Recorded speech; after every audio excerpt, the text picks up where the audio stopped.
The winter of 1935 wrapped Wichita in a brittle silence. Streets lay deserted long after sundown, as if the town itself had learned to hold its breath.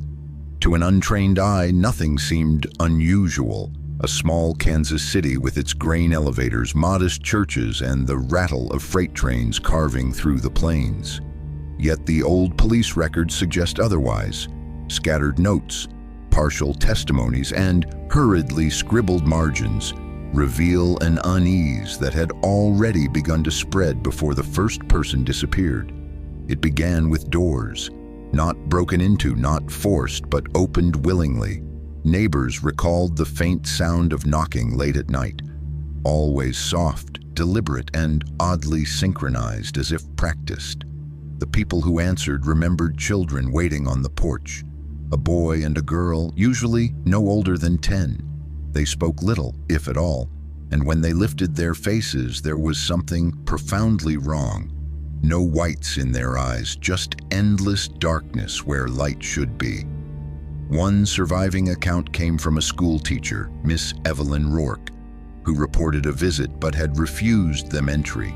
She described the sensation as a cold pressure inside the chest, as though something was pushing against the ribs from within. The children had asked politely to be let in. When she denied them, they did not protest or cry. They simply watched her through the screen door until she slammed it shut and retreated to her bedroom. She was the last to see them without consequence. Within days, 2 families on her street were gone, vanished, leaving meals uneaten, doors unlocked, even lamps still burning. The investigator who pieced these stories together years later, a man named Dr. Harold Quinn, was not a policeman but a psychologist. He had studied collective fear in rural communities and believed hysteria often masqueraded as haunting. But when he read the depositions from Wichita, his confidence faltered. The voices repeat each other like rehearsed lines, he wrote, yet the terror is too consistent, too physical to be dismissed. He noted the detail of the eyes, every witness mentioning blackness, depthless and unnatural, as though it were an infection shared across memories. He also observed something else. Those who disappeared had one common trait. They let the children in, always after hesitation, always after that strange request. The ritual was simple, but the outcome was final. Whole households gone without blood or trace. In the cold archives where dust softened the sharp edges of the files, Quinn pressed his fingers against one particular report. It belonged to a widow named Mrs. Carson, who had described watching her neighbors vanish not in silence, but in sudden extinguishing. She had seen them open the door, admit the children, and then, through her window, witness the light in the house die as if swallowed whole. She had heard no screams, only a sound she likened to the wind through a hollow cave. That phrase lingered with Quinn for decades. A sound without origin, a silence following behind it, and a trail of unanswered questions. Yet even he admitted late in his career that the most unsettling thing was not the vanishings themselves, but the willingness with which doors were opened. What power did those children hold, that grown men and women, farmers, teachers, mothers, would step aside and grant them entry? Dr. Harold Quinn returned to that question again and again, as if circling a wound that never closed. The testimonies from Wichita spoke of ordinary citizens acting against their instincts, yielding to strangers at their doors.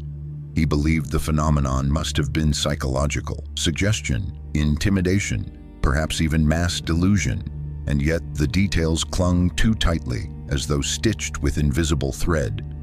Reports from animals provided an unusual angle. Dogs, once loyal guardians of porches and barns, were found cowering in corners, refusing to bark when the children appeared.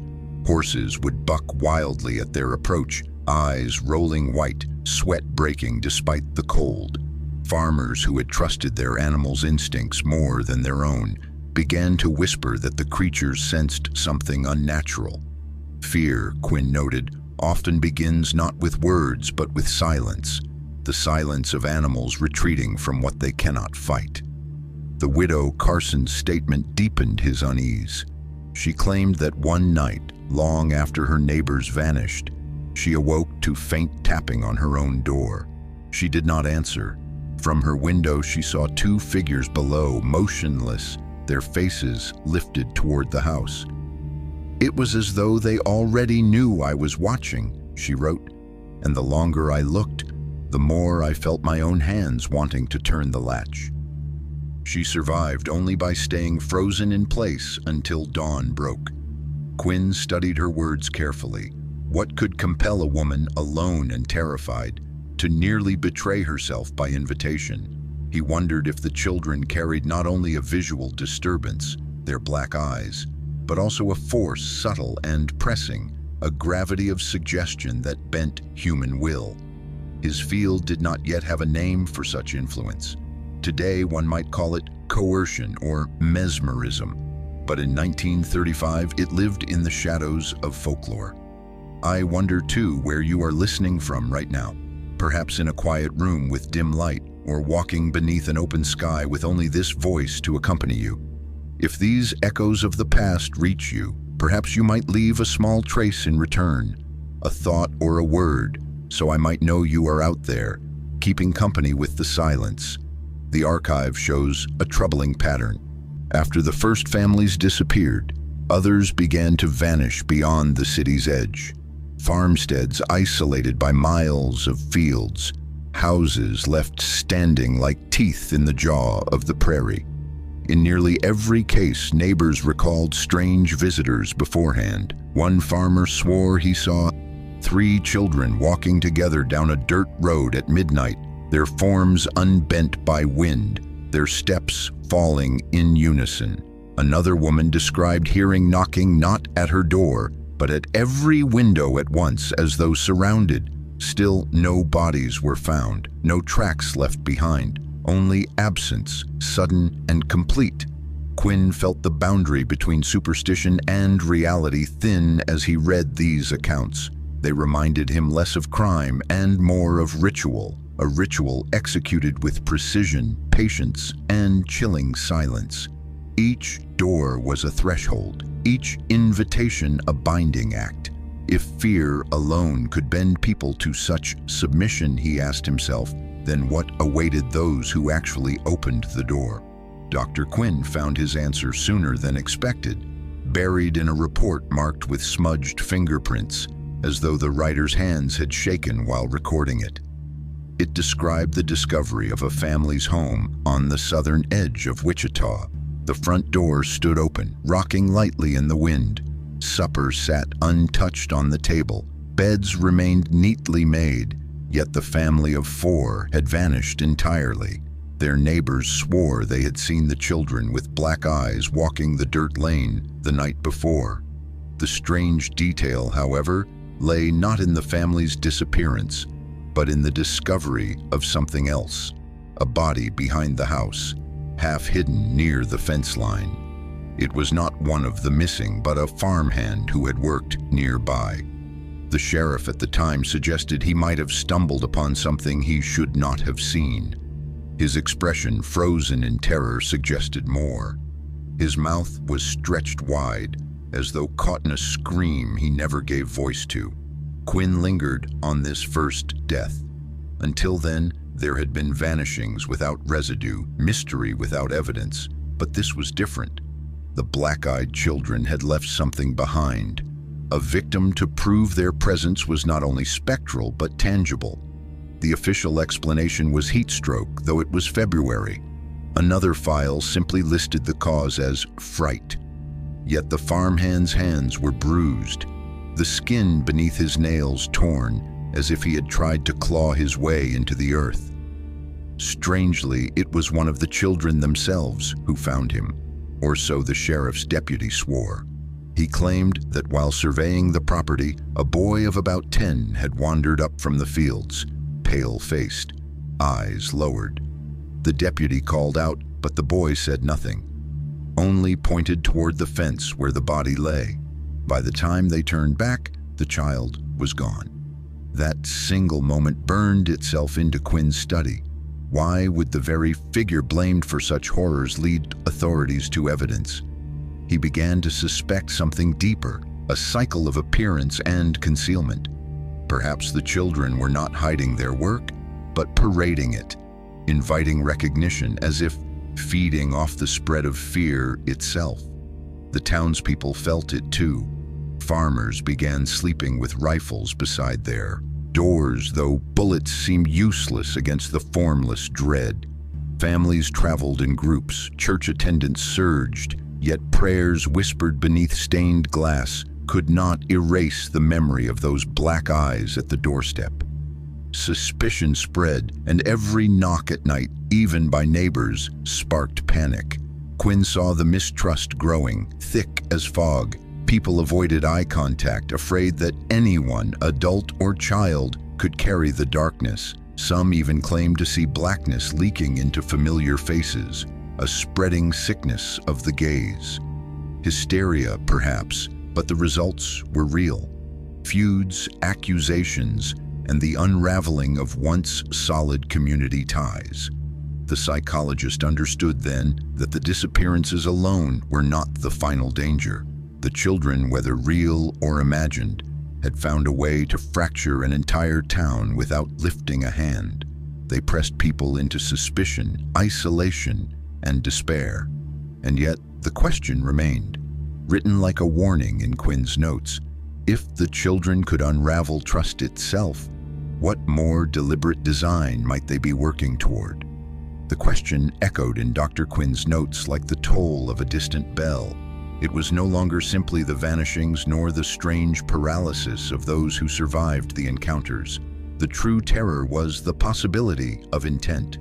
Chance and chaos could be explained, forgiven, even forgotten with time.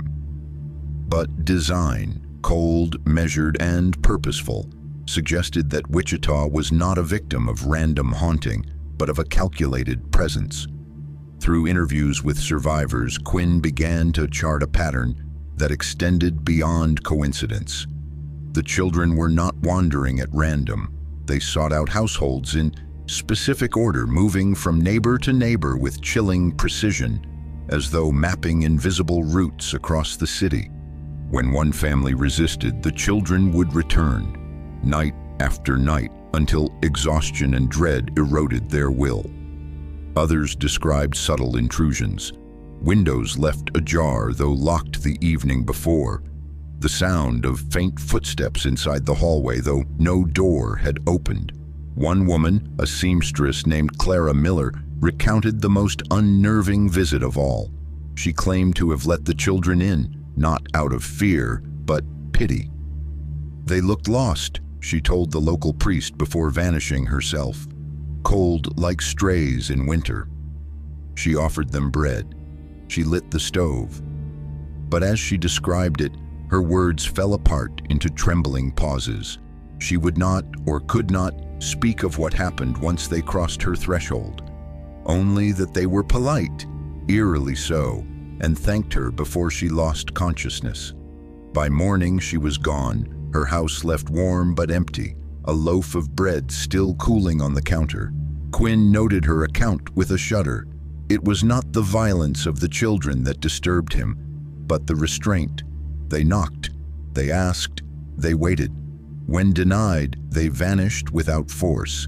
When granted entry, they consumed without spectacle, without resistance, like a flame feeding silently on oxygen. To the psychologist, that restraint revealed the most damning truth of all. It was not desperation, but discipline. He found further confirmation in an overlooked file belonging to Sheriff Alden himself. It contained sketches, crude diagrams of where families had disappeared, marked with pins across a map of Wichita. The pattern was undeniable. Each incident crept outward from the city center in expanding circles as if the children were tracing the rings of a spreading infection. Quinn recognized this as more than chance. It was methodical encroachment, deliberate and cold. The sheriff had written only one note beneath the map. They are choosing. Not random. Choosing. The psychologist could not dismiss the words. If the children were indeed selecting their victims, then what lay at the heart of their design? And what did it mean for the rest of the town, waiting unknowingly for the knock at their door? By 1935's end, Wichita had become a city that did not trust itself. Families barred windows with iron, fathers kept watch on porches with lanterns burning low. Yet for every precaution taken, another household fell silent. It was not simply fear that spread, but inevitability. Quinn's journal ends one entry with the kind of observation that felt less like science and more like confession. This is cruelty with patience, calculated, sustained, and patience in the hands of something inhuman is more dangerous than any weapon. Those words weighed heavily on Dr. Quinn as he sifted through the growing archive of Wichita's disappearances. He began to see the pattern not as isolated tragedies but as part of something systematic. Each case mirrored the last with uncanny precision. The knock, the request for entry, the hesitation, and finally, either refusal or surrender. Every account built upon the last like a sequence rehearsed endlessly. Each disappearance a stanza in a poem of dread. He compared the cases to known criminal patterns, searching for precedents. Cults, predators, con men, humans who worked through manipulation, but none matched the sheer consistency of these encounters. People vanished without struggle, without resistance, leaving behind only the silence of unfinished meals and extinguished hearths. In Quinn's eyes, this was not crime, but curation, the careful selection of households as though for study. What unsettled him most was the sense of escalation. Early incidents involved families near the city center, tightly clustered and easy to miss in the churn of urban life. But as months passed, the radius expanded outward, stretching across farmlands and homesteads. Each new absence traced an expanding ring on Quinn's map, a ripple spreading across Kansas soil. It was as though Wichita were a pond into which something had dropped, and now the ripples reached for the shore. Neighbors began to keep detailed records of their own, diaries filled with sketches and notes about figures glimpsed at night. One farmer described hearing his chickens erupt in panic, only to find two children standing calmly at the coop door. They did not move, did not speak, but watched him with those bottomless eyes until he fled indoors.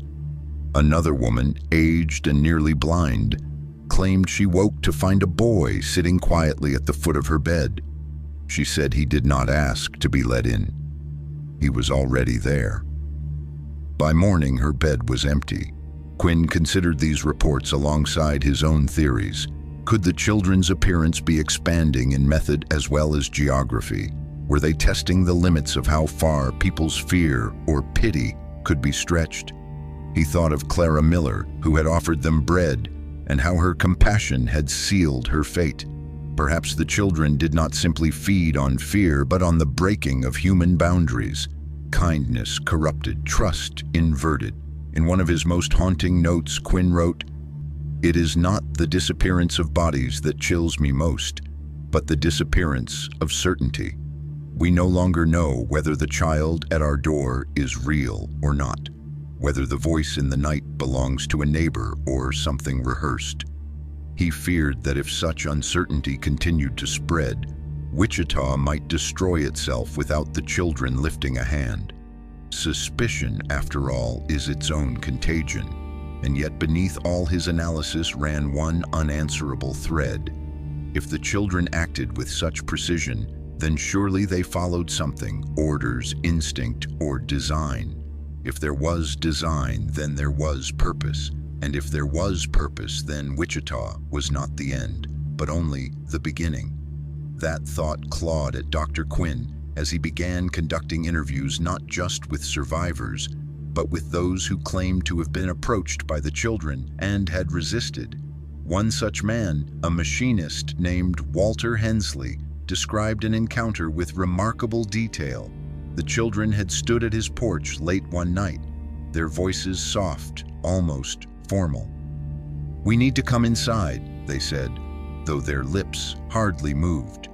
Walter refused, but instead of leaving, the children asked him questions.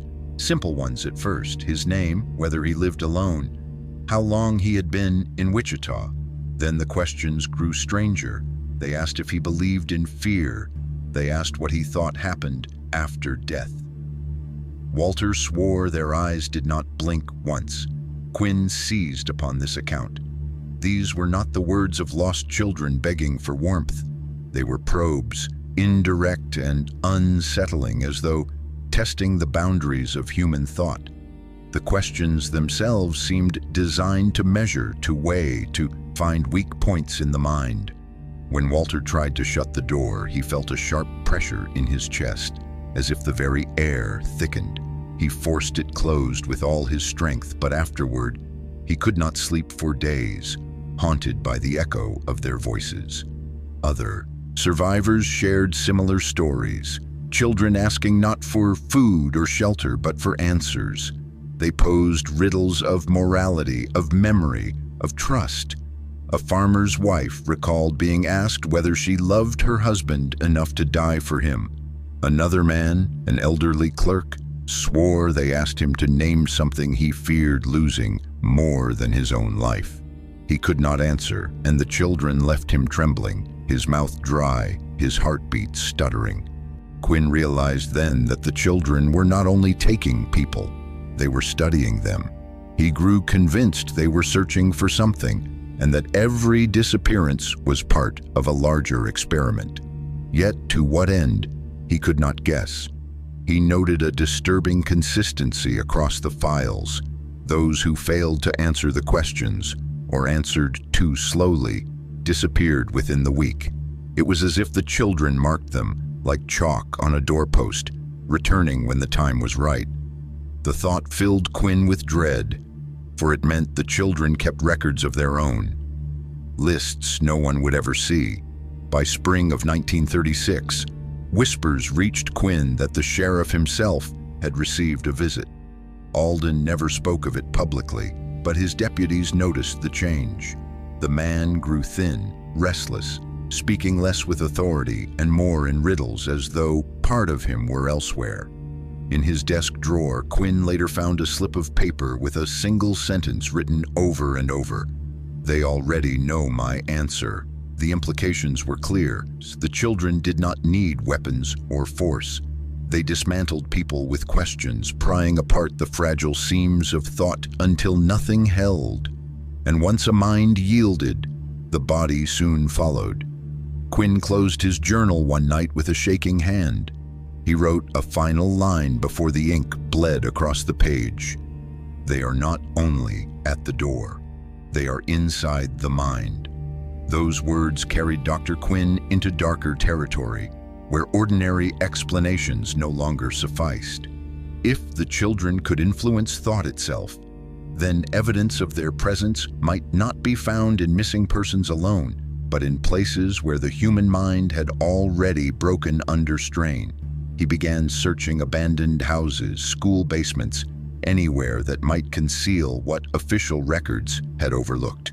One discovery stood out.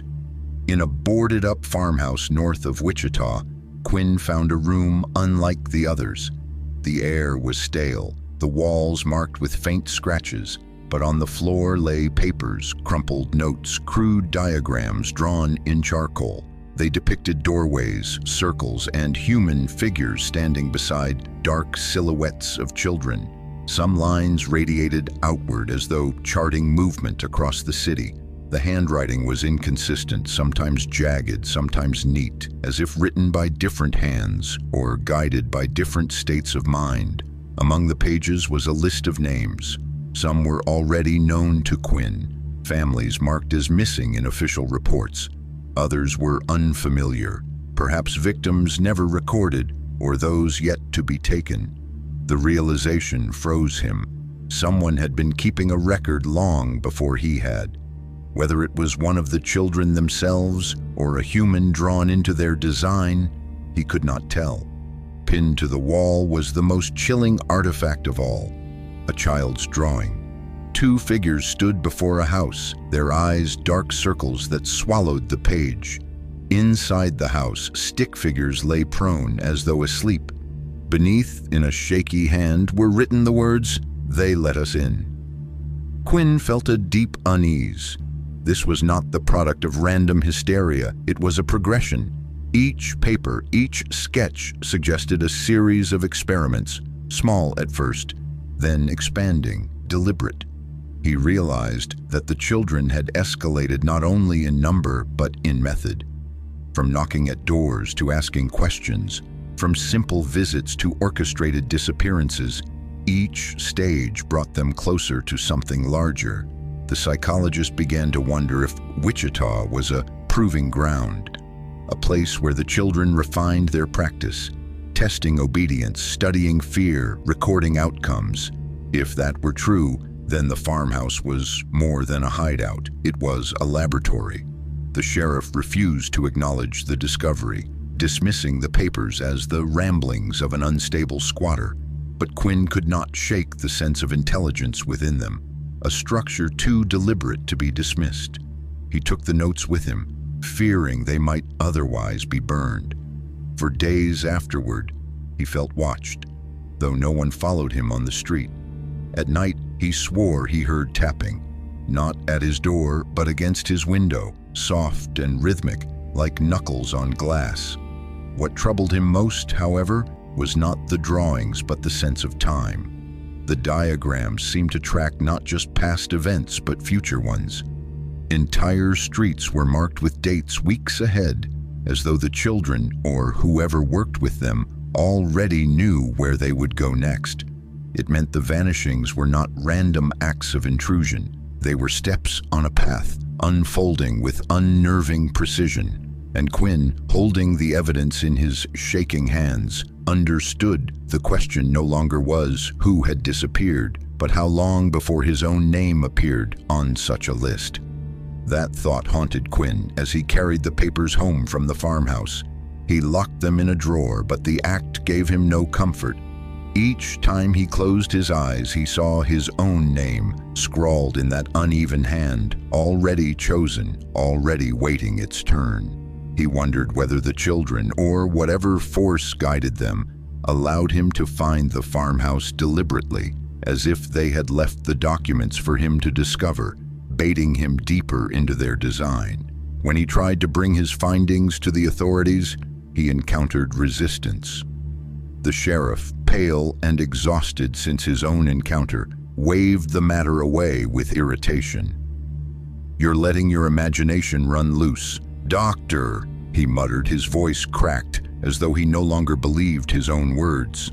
The city council refused to hear Quinn at all, insisting that the vanishings were unrelated, a matter of crime, runaway families, or bad fortune in hard times. But Quinn knew better. He saw how quickly they dismissed the evidence, how their eyes flicked nervously toward windows when the sun began to set. Their denial was not born of disbelief, but of fear too great to name. To act against the children meant acknowledging their existence, and to acknowledge them was to invite them. Silence became the town's only defense. The psychologist found himself drawn into a strange correspondence with one of the sheriff's deputies, a man named Caldwell. Caldwell confessed that he had seen the children himself, but had never spoken of it. One night they stood outside his own house, waiting.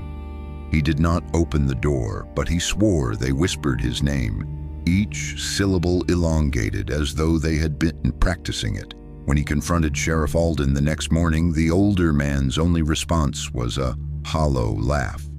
"They already know all our names," he said. Quinn realized then that the children played a different kind of game. They did not rush. They waited. They let suspicion, silence, and fear erode their victims long before the final knock. It was psychological war, fought not with violence but with inevitability. One evening, returning home from his lectures, Quinn found something unnerving. His door was unlocked. He was certain he had bolted it that morning. Inside, the drawer containing the farmhouse papers lay open, though nothing had been taken. On the desk sat a single sheet he had not seen before. It bore no drawings, no names, only a short sentence written in the same jagged hand. "You are already studying us." The message rattled him more than any disappearance. It confirmed that the children, or their agent, were aware of his investigation, perhaps even amused by it. They had not silenced him because they did not need to. His work was not a threat. It was part of the experiment. By searching for patterns, by recording their actions, he was doing precisely what they wanted, documenting their design, giving shape to their silence. That night, Quinn sat in his study until dawn, unwilling to close his eyes, listening for the softest sound at his door. He felt certain the knock would come, and when it did, he would finally have to decide, resist or surrender. But the knock never came. Only the sound of the wind against the shutters, teasing him with its rhythm, as though reminding him that patience was infinite.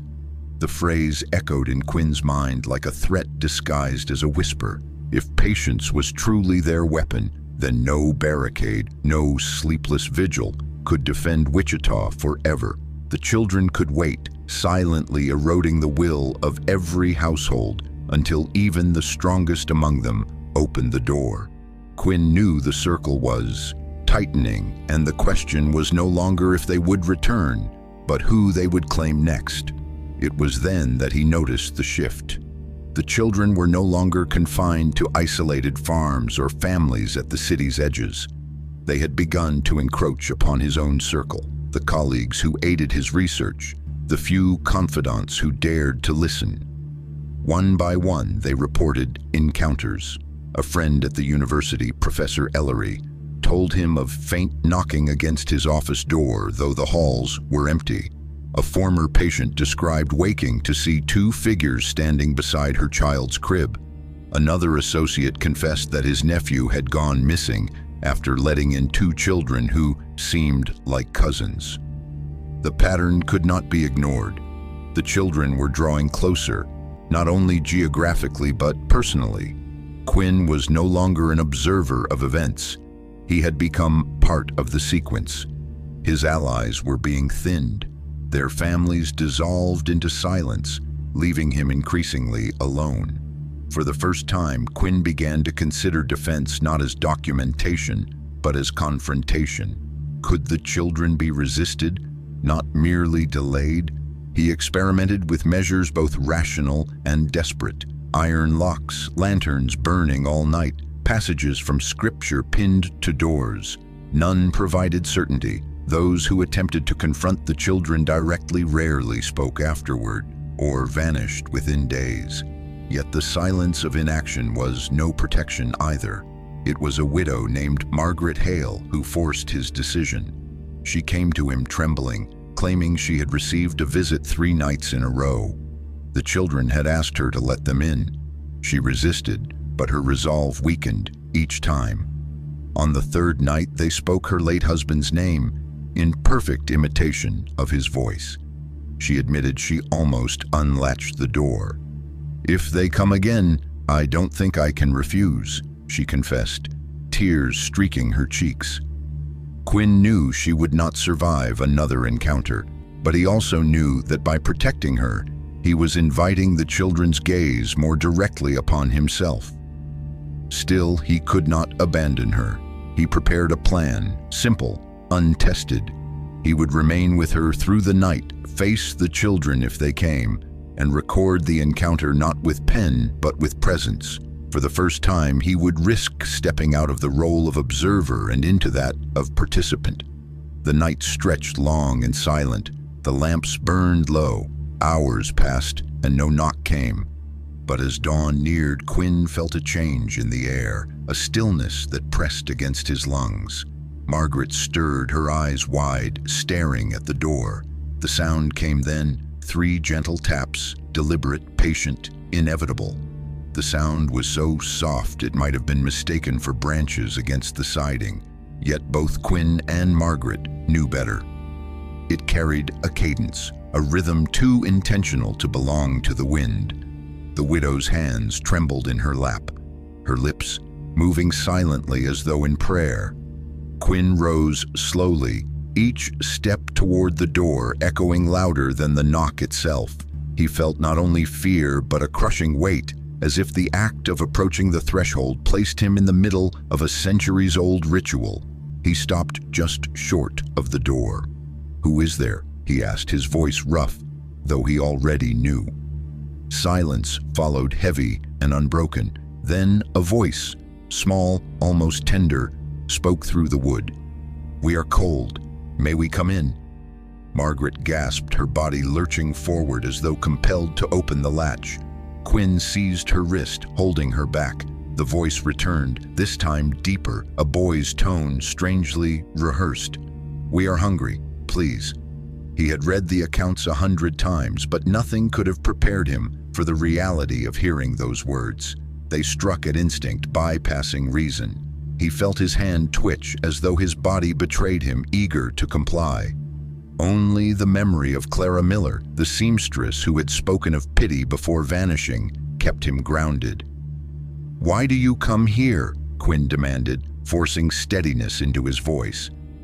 The silence stretched, then came an answer, quiet but deliberate. "Because you are listening." It was not hunger or cold that drew them, it was attention. Each journal entry, each note, each night he had spent chasing their pattern had not hidden him but marked him. He realized with dread that his research had made him visible. The children had not hunted him by chance. He had summoned them by studying them. The tapping ceased. For a moment, Quinn believed they had gone. But Margaret's eyes widened, fixed on the window to her left. A face hovered there, pressed against the glass, pale, expressionless, with eyes black as ink. It did not move. It simply watched, patient and unblinking. Another face appeared beside it, then a third. Margaret began to sob.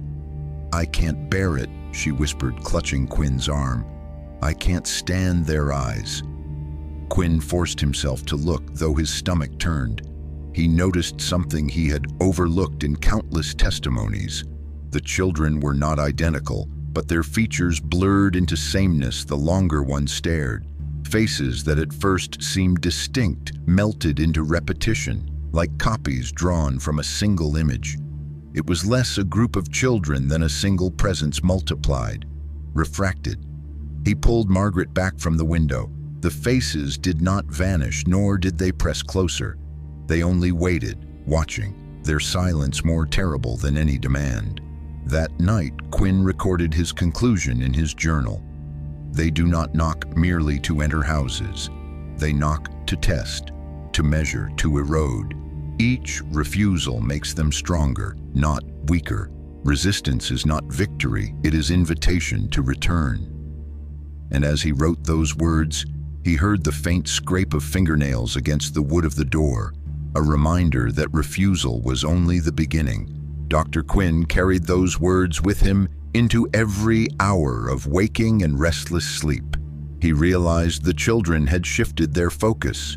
They no longer lingered only on the thresholds of strangers. They were circling him. The farmhouse papers, the drawing pinned to the wall, the whispered sentence outside Margaret's home. Each was not only evidence but a sign that his study had placed him directly in their path. He noticed the change in his own habits first. He began avoiding mirrors, unsettled by the fleeting thought that his reflection was not entirely his own. He caught himself hesitating at doorknobs, fearing that the simple act of opening could invite something waiting. His colleagues remarked on his pallor, his trembling hands, his distracted lectures. But Quinn did not tell them the truth, that the children no longer waited passively. They had begun to press against the walls of his mind. It was in March of 1936 that the escalation became undeniable. Quinn returned late one evening to find a folded note on his desk. It was not in his handwriting, though it was written with his own pen. The message was short, deliberate. "We will not knock for you." He read it again and again, his chest tightening with dread. If they no longer intended to ask, then the ritual had changed. The barrier of choice, the act of invitation, was being stripped away.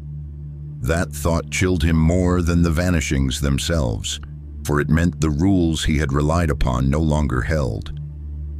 Days later, he woke to the sound of movement inside his home. Slow, deliberate footsteps pacing the hall, stopping just outside his study door. He called out, but no voice answered.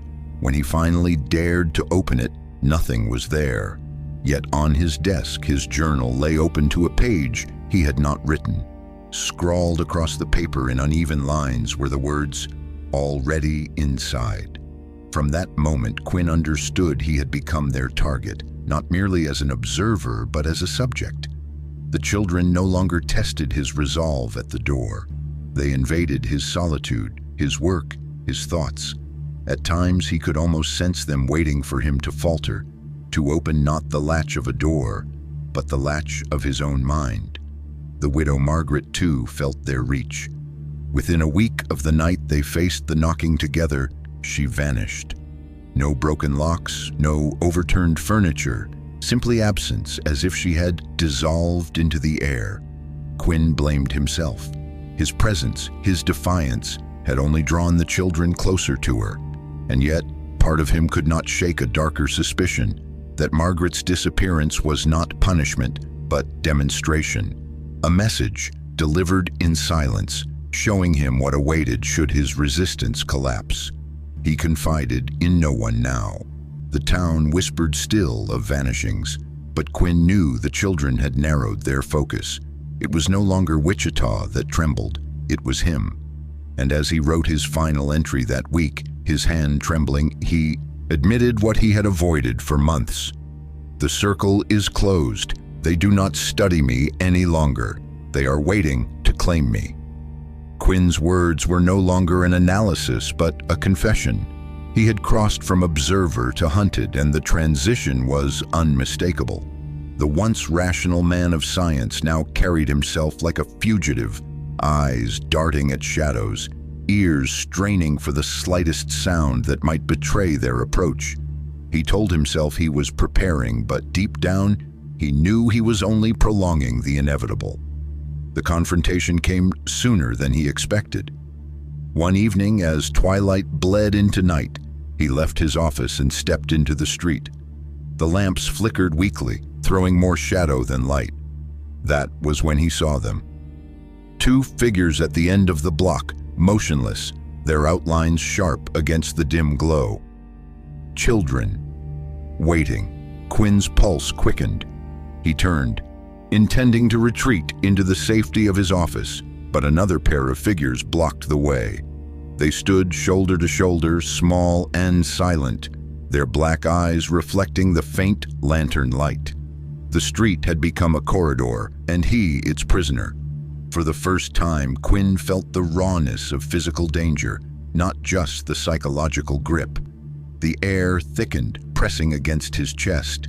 His hands shook as though he carried an unseen weight. He stumbled backward, every instinct screaming to flee, but the children did not advance. They simply watched, closing in by standing still. He might have fallen then, surrendered to that suffocating pressure, had it not been for a sudden interruption. A sharp shout cut through the night. From the darkness, two of his few remaining allies emerged, Professor Ellery and Deputy Caldwell. Both carried lanterns, their faces pale but resolute. They stepped between Quinn and the children, calling his name, urging him to move. For a moment the spell broke. Quinn gasped, stumbling toward them. Yet even as he did, he realized the children were not dispersing. They shifted slightly, aligning themselves as though forming a barrier, but made no move to resist. Their stillness was more menacing than pursuit. It was as if they allowed him to escape, knowing he could not run forever. Ellery gripped Quinn's arm, pulling him into the light. "They won't stop," he hissed. "You must leave the city, tonight." Caldwell said nothing, his lantern trembling in his hand. eyes fixed on the figures that had already begun to fade into shadow. Back in the safety of Ellery's home, Quinn struggled to compose himself. The confrontation had stripped away the thin veil of analysis he once relied on. The children were not only within the mind, not only symbols of fear, they were tangible, present, and capable of forcing him to the brink of collapse. Yet he could not ignore one chilling detail.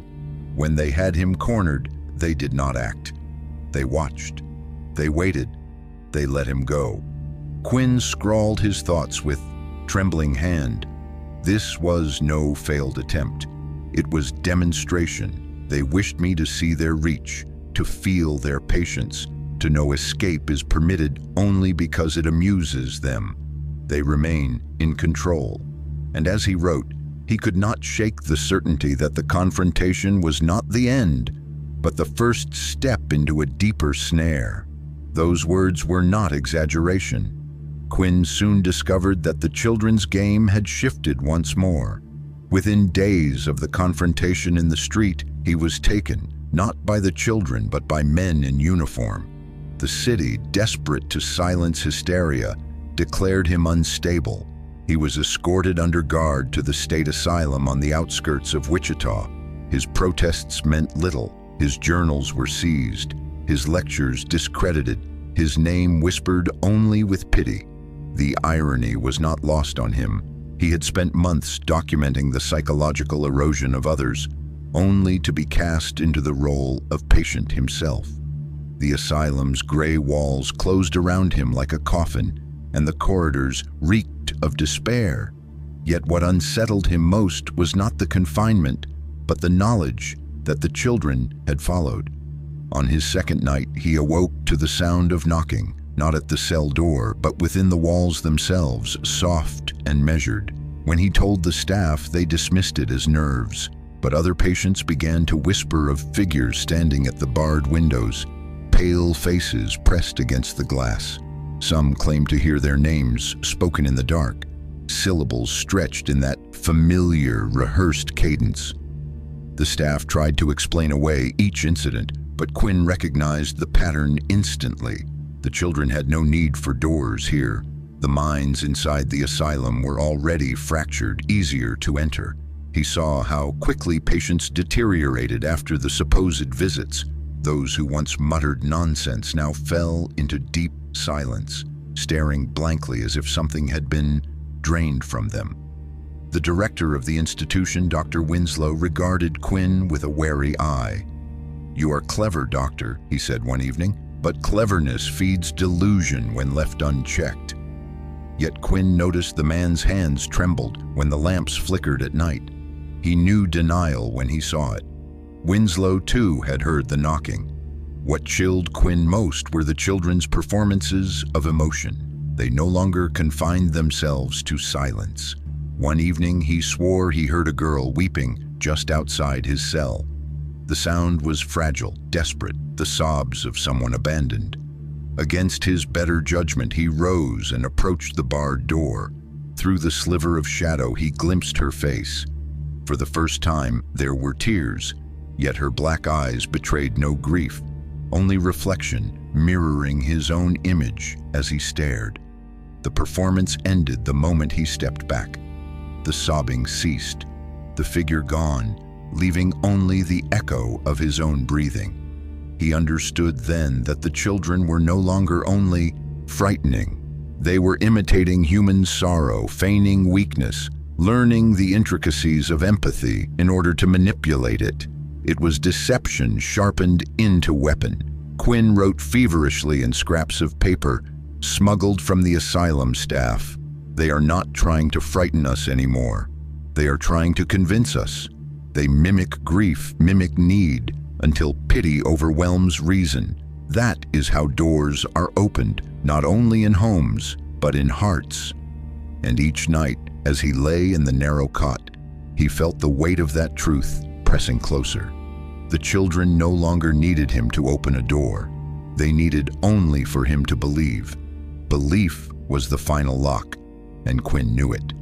Yet the asylum was the perfect ground for the children's theater. Here, minds were already frayed, doubting their own reality, easy to sway with whispers and shadows. It began with accidents, or what the staff called accidents. A patient found lifeless in his cot, his face calm, eyes open as though fixed on something unseen.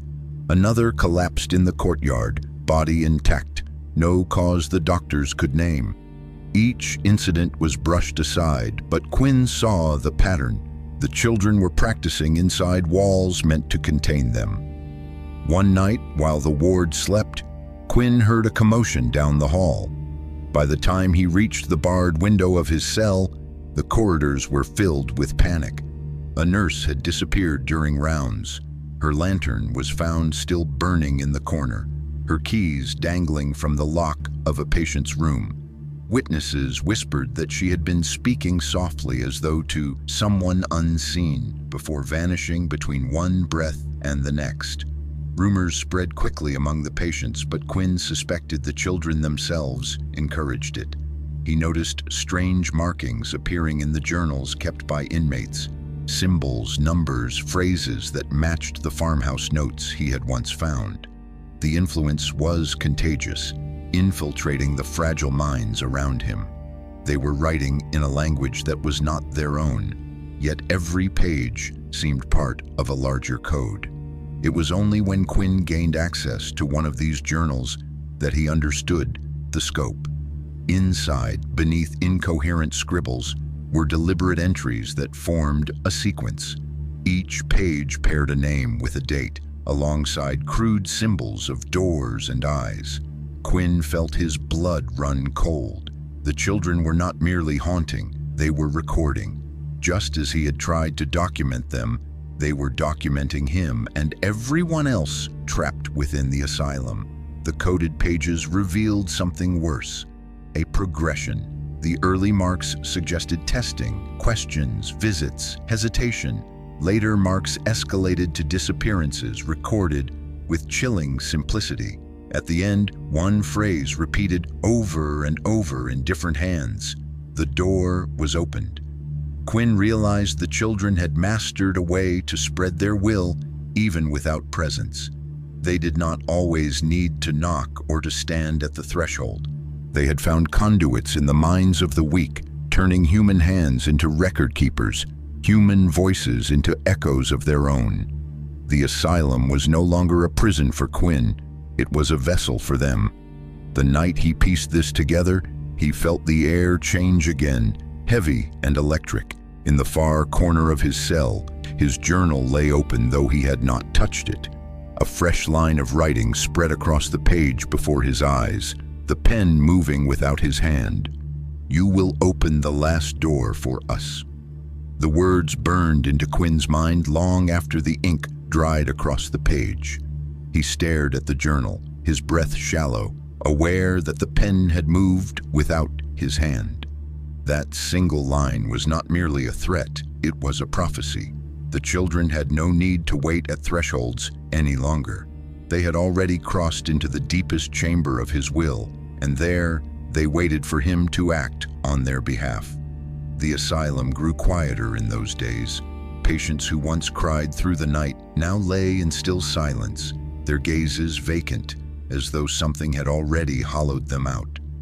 Nurses walked the halls with drawn faces, speaking less, keeping lanterns burning long into the hours past midnight.